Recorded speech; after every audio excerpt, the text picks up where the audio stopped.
Hello friends, இன்றைக்கி நம்ம கிச்சனில் சேமியா கேசரி எப்படி பண்ணலான்னு பார்க்கலாம் வாங்க.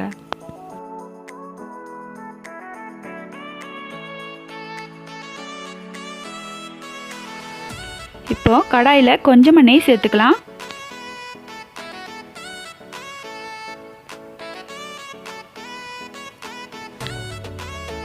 இது கூட கொஞ்சமாக முந்திரி, உலர்ந்த திராட்சை ரெண்டையும் சேர்த்து நல்லா ப்ரௌன் கலர் வர வரைக்கும் வறுத்து எடுத்துக்கலாம்.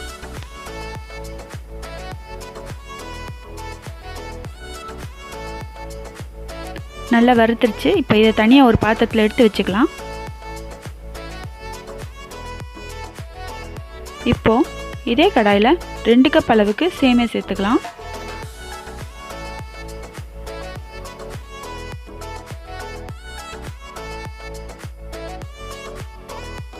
இதை நல்லா வறுத்து விட்டுக்கலாம். இப்போ வறுத்த சேமியாவை ஒரு பாத்திரத்தில் எடுத்து வச்சுக்கலாம். இப்போது 4 கப் அளவுக்கு தண்ணி சேர்த்துருக்கேன். 2 கப் அளவு சேமியானா 4 கப் அளவு தண்ணி.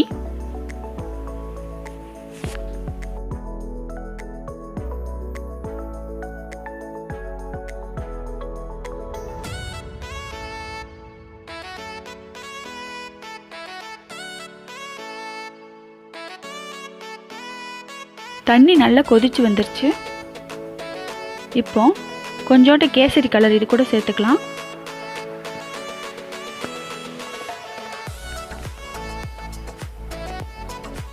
வறுத்து வச்ச சேமியாவையும் இதோடு சேர்த்துக்கலாம்.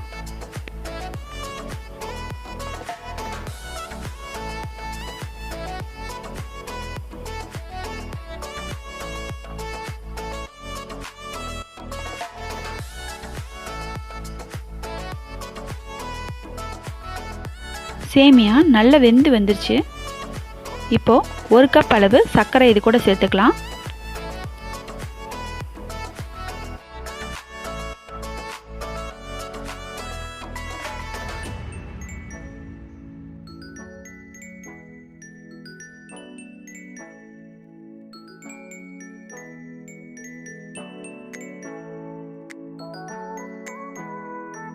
இது கூட கொஞ்சோண்டு உப்பு சேர்த்துக்கலாம். அப்புறம் நம்ம வறுத்து வச்ச முந்திரி திராட்சை அதையும் இது கூட சேர்த்துக்கலாம்.